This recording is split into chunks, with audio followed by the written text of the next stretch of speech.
Assalamualaikum warahmatullahi wabarakatuh. Sebelumnya, sempatkan menulis sholawat kepada Rasulullah Shallallahu Alaihi Wasallam di kolom komentar. Insya Allah bisa menjadi bukti kecintaan kita untuk mendapat syafaat kelak di akhirat.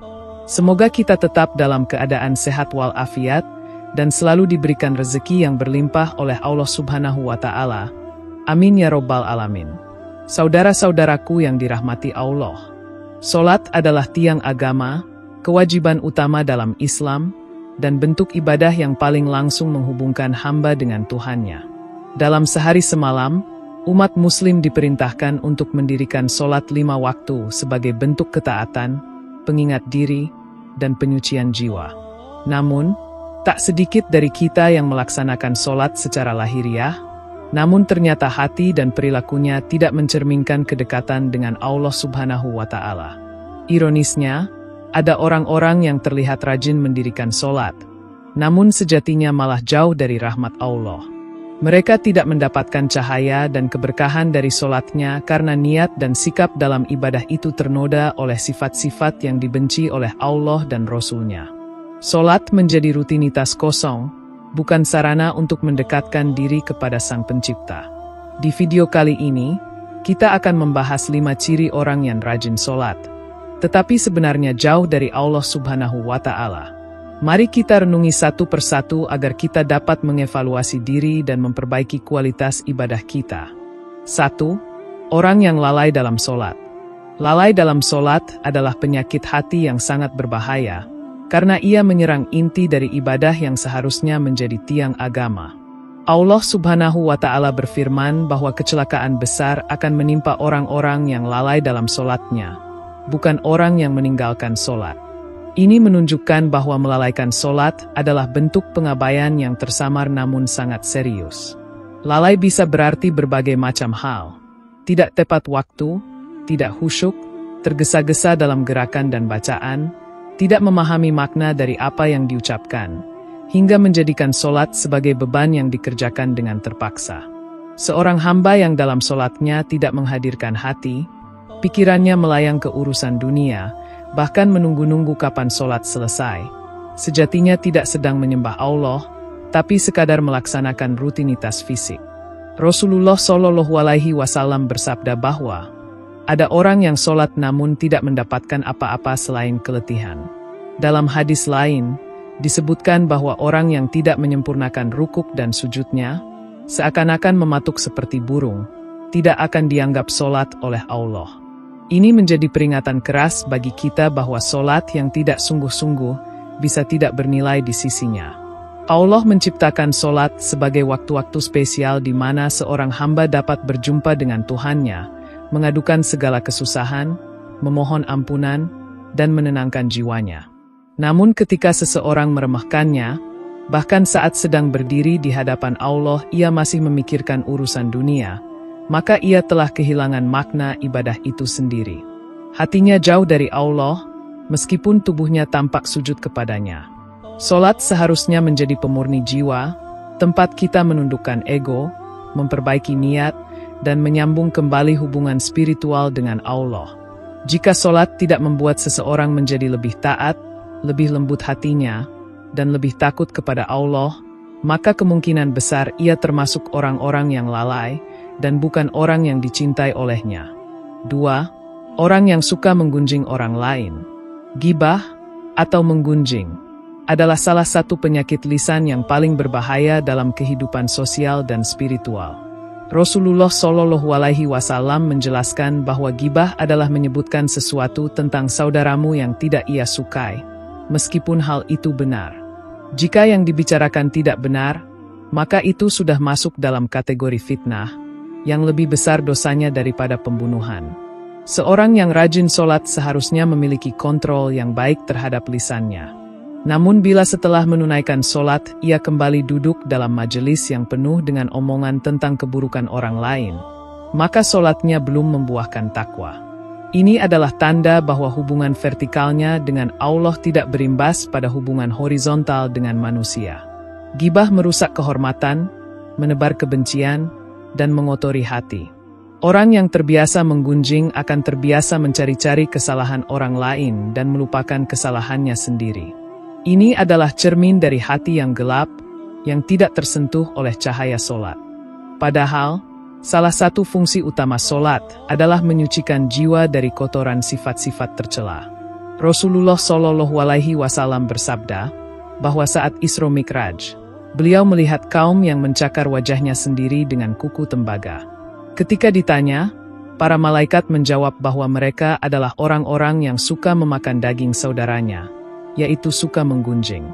Ini menunjukkan betapa dahsyatnya siksa bagi pelaku ghibah, sekalipun ia rajin melaksanakan ibadah-ibadah lahiriah seperti sholat. Orang yang suka menggunjing berarti telah menjadikan lisannya sebagai senjata untuk menyakiti orang lain, padahal lisan seharusnya digunakan untuk berzikir, berdakwah, dan mengajak kepada kebaikan. Bila solat tidak mampu menghentikan kebiasaan buruk ini, maka solatnya belum menjadi pembersih jiwa, dan ia masih jauh dari Allah meski ia sujud 5 kali sehari. 3. Orang yang acuh kepada sesama. Salah satu bentuk keterasingan dari Allah Subhanahu wa Ta'ala adalah ketika seseorang kehilangan empatinya kepada sesama manusia. Seorang Muslim sejati tidak hanya menjaga hubungan dengan Allah melalui solat, tetapi juga menjaga hubungan dengan makhluk Allah melalui akhlak dan kepedulian sosial. Rasulullah Shallallahu Alaihi Wasallam bersabda bahwa tidak sempurna iman seseorang yang kenyang sementara tetangganya kelaparan. Orang yang rajin sholat namun tidak peduli terhadap penderitaan saudaranya, enggan membantu saat dimintai tolong, atau menutup mata dari kesulitan orang lain, menunjukkan bahwa ibadahnya belum menyentuh sisi kemanusiaannya. Maka sholat yang benar akan menjadikan seseorang lebih peka, lebih lembut, dan lebih dermawan. Acuh terhadap sesama adalah cerminan dari hati yang tertutup. Bila seseorang sholat namun masih enggan memberi walau sekadar senyuman atau sapaan ramah kepada tetangga, maka sholatnya belum menciptakan cahaya kasih sayang di hatinya. Rasulullah Shallallahu Alaihi Wasallam tidak hanya mengajarkan kita cara sholat, tapi juga mencontohkan betapa besar perhatiannya kepada orang miskin, anak yatim, dan kaum yang lemah. Solat dan empati seharusnya berjalan seiring.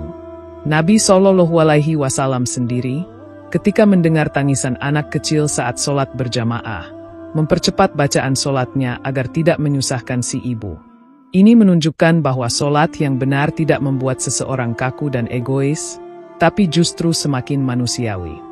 Jika solat membuat seseorang acuh, maka yang salah bukan ibadahnya, tapi hatinya yang masih tertutup. Kesalehan sejati tidak hanya terlihat di masjid, tapi juga di jalanan, di pasar, di rumah, dan di tengah masyarakat. Bila solat seseorang tidak memunculkan semangat untuk membantu, memberi, dan berbagi, maka ada yang keliru dalam niat dan pemahaman tentang ibadah. Orang yang dekat dengan Allah adalah orang yang juga dekat dengan sesama manusia. 4. Orang yang ria. Ria adalah melakukan amal ibadah dengan tujuan agar dilihat, dipuji, atau diakui oleh orang lain. Ini adalah bentuk kesirikan tersembunyi yang sangat berbahaya, karena bisa merusak amal yang secara lahiriah tampak sempurna. Rasulullah Shallallahu Alaihi Wasallam menyebut ria sebagai syirik kecil karena seseorang tidak lagi beribadah semata-mata untuk Allah, melainkan untuk memperoleh popularitas, pujian, atau citra baik di mata manusia. Orang yang seperti ini dalam solat biasanya menunjukkan kehusyukan yang dibuat-buat, memilih solat di tempat-tempat yang bisa dilihat orang lain, atau menyuarakan bacaan dengan keras agar dianggap ahli ibadah. Padahal, keikhlasan adalah syarat utama diterimanya ibadah. Tanpa keikhlasan, amal sebesar apapun tidak akan bernilai di sisi Allah. Rasulullah Shallallahu Alaihi Wasallam mengingatkan bahwa pada hari kiamat akan datang orang-orang yang membawa segunung amal. Namun Allah berfirman bahwa mereka telah mendapatkan balasan mereka di dunia, yaitu pujian manusia. Maka tidak ada pahala di akhirat bagi amal yang tidak diniatkan untuk Allah. Ini adalah peringatan keras bahwa solat yang tidak ikhlas hanyalah sandiwara spiritual yang tidak akan mendekatkan pelakunya kepada Allah. Hati yang dipenuhi ria adalah hati yang tidak mengenal Allah secara benar. Ia lebih takut dinilai buruk oleh manusia daripada oleh Allah. Ini adalah ciri orang yang hatinya jauh dari keikhlasan. Solat yang dilakukan dengan ria, bukan hanya sia-sia, tetapi menjadi dosa karena niatnya yang rusak. Maka kita harus terus memeriksa hati dalam setiap ibadah. Apakah kita melakukannya karena Allah atau karena ingin dilihat manusia? Orang yang benar-benar mengenal Allah akan merasa cukup dengan pandangannya dan tidak membutuhkan pengakuan manusia. Mereka inilah yang benar-benar dekat kepadanya. 5. Orang yang suka berdusta. Dusta adalah akar dari banyak keburukan. Rasulullah Shallallahu Alaihi Wasallam menyebutkan bahwa kejujuran membawa kepada kebaikan, dan kebaikan membawa ke surga, sementara dusta membawa kepada kefasikan, dan kefasikan membawa ke neraka. Dalam hadis lain, Rasulullah Shallallahu Alaihi Wasallam menyatakan bahwa seorang Muslim bisa memiliki banyak kekurangan, tetapi tidak mungkin ia menjadi seorang pendusta. Orang yang rajin sholat namun masih suka berdusta telah mencemari ibadahnya dengan perbuatan yang sangat dibenci Allah. Dusta menunjukkan bahwa ia tidak takut kepada pengawasan Allah dan lebih mengutamakan kepentingan dunia daripada kebenaran. Padahal, dalam setiap sholat ia mengucapkan, Iyyaka na'budu wa iyyaka nasta'in. Hanya kepadamu kami menyembah dan hanya kepadamu kami mohon pertolongan. Namun lisannya tidak jujur, menunjukkan bahwa hatinya belum berserah sepenuhnya kepada Allah. Sholat yang benar akan menguatkan kejujuran dalam jiwa. Karena ketika seseorang berdiri menghadap Allah, ia sadar bahwa Allah Maha mengetahui segala isi hatinya. Bila seseorang tetap berdusta setelah sholat, berarti ia tidak menghayati kedekatan itu. Ia belum mengenal siapa yang sedang ia sembah. Dusta merusak amanah, menghancurkan kepercayaan, dan menjadi sumber kehancuran hubungan antar manusia. Rasulullah Shallallahu Alaihi Wasallam bersabda, bahwa di antara tanda orang munafik adalah apabila ia berkata, ia berdusta. Bila seseorang menyandang tanda kemunafikan ini meski ia rajin sholat, maka sungguh ia berada dalam bahaya besar. Orang yang dekat dengan Allah akan senantiasa menjaga lisannya dari kebohongan, sekecil apapun. Ia sadar bahwa setiap kata akan dipertanggungjawabkan. Maka bila seseorang masih terbiasa berdusta, itu pertanda bahwa sholatnya belum menanamkan rasa takut dan rasa malu kepada Allah di dalam hatinya. Saudara-saudaraku yang dirahmati Allah, sholat bukanlah sekadar rutinitas atau gerakan yang diulang 5 kali sehari. Ia adalah dialog antara hamba dengan Allah, saat di mana hati seharusnya paling dekat kepada Sang Pencipta. Namun, jika sholat hanya menjadi formalitas tanpa menghadirkan kesadaran, maka ia kehilangan makna sejatinya. Justru disitulah seseorang bisa rajin beribadah tapi sebenarnya jauh dari Allah.